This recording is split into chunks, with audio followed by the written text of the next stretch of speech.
I am not sorry. Whoa, let's stop right there. I'm not sorry for what I did do. That's the kind of line that'll echo in a courtroom forever. It's bold, it's cold, and it instantly sets the tone. This defendant is not backing down, but here's the thing. Denial doesn't equal innocence. The court isn't judging his remorse, they're judging the facts. So let's keep listening. For something I didn't do, and I am not sorry for the things I did do. Mr. O'Neill, All right. listen, stop. All right. Listen to me. I'm not You're not going to raise your voice again. I'm not going to raise my voice again. I'm not. I will have you removed from this courtroom. I can sentence you without you being present. Yes, ma'am. You don't conduct I yourself. understand, Your Honor. Thank you.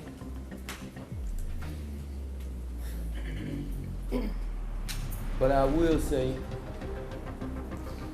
I'm sorry for your loss. 19 years I've been at this job.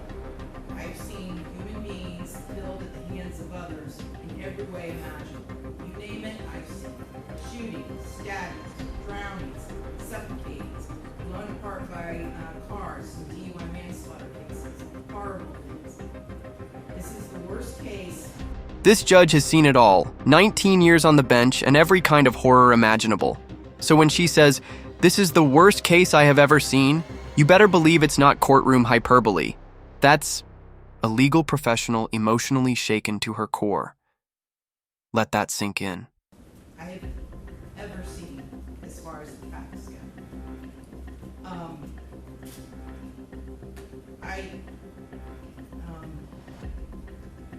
When they fired the person from fire department, when he testified, and when he said that he retrieved the body of Niveya from the home, and all he could do was sob. It took every ounce I had not to start sobbing too. Because there is no way any person with any feeling could have witnessed or seen the photos of what occurred that night and not be haunted for the rest of your life. I know I will be. For the rest of my life, I'll be haunted by what I saw as far as the evidence and just the abject cruelty of it all. The abject cruelty.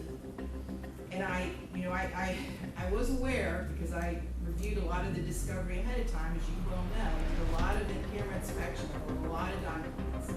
And I was aware there was some evidence, at least, that when you needed to recover from your gunshot wound, that neither your parents nor your Aisha, Ms. Robinson, would let you come recover at their home. I don't know if it's true or not. I'm just like, okay, I'm not going to get into a dispute. I'm just mentioning there was some evidence referencing that in the records. And all I can think about, because I knew that Miss Barron was not with you romantically at the time. And I knew that she just out of the goodness of her heart let you come stay with her. And it is beyond. And here's a twist that hits hard.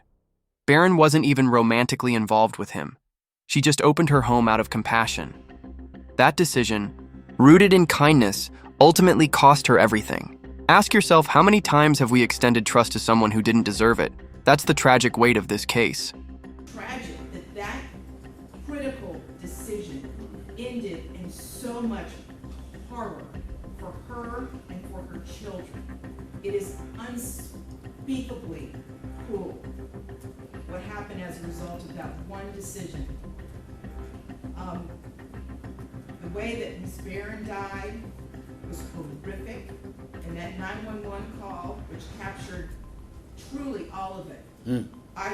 You heard, and everyone who's heard that 911 call heard a death scream. If anybody ever wants to know what it sounds like before a human being dies, knowing that their death is imminent, that's exactly what it is. That scream on the 911 call, the judge calls it a death scream. That's not metaphor, it's legal evidence, and it's seared into the court record forever. Think about the power of audio in a courtroom. It's not just chilling, it's damning. That was a death scream. We're going to see if it's true. But what happened to little Niveya, it's little Ronnie, but I'm going to focus on Niveya because she was special. And you could tell Miss Barron had done everything she could to create a beautiful home for her family. I noticed that the Niveya's bedroom, before you set it on fire, you could tell she tried so hard to make her feel like a princess. Kenyatta did everything she could. And I noticed too in the kitchen, on the refrigerator, she put up magnets that said faith, love, family, hope. And then you know what else happened at the refrigerator during that night? It got splattered with blood all over it due to what happened. Little Niveya, she couldn't scream, she couldn't run away, and she witnessed what you did to her mother as far as shooting her mother in the arm with the gunshot. She knew. And the horror that that child suffered. And she already had a life where she was born with challenges regarding her physical and her mental disabilities. But the pain and suffering that she suffered that night at your hands, unspeakable, absolutely unspeakable. And at the moment, that first time you struck her with that hatchet, and little Ronnie testified that all he could see was tears coming out of his sister's face.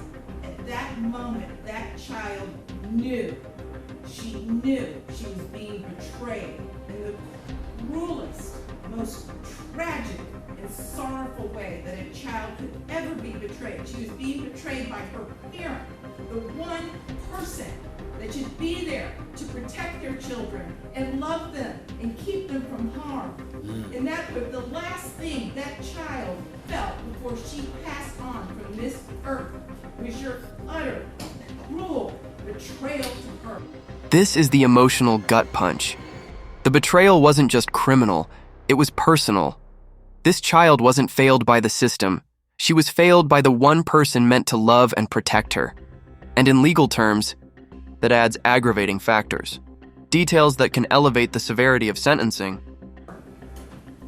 And I read somewhere, and I don't know if it's true or not, I have no idea, but I read somewhere that souls pick their lives, and that they know exactly how difficult their lives are going to be before they enter into this world.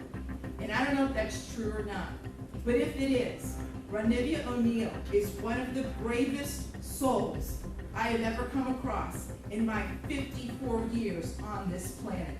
One of the bravest ever, because she suffered so traumatically.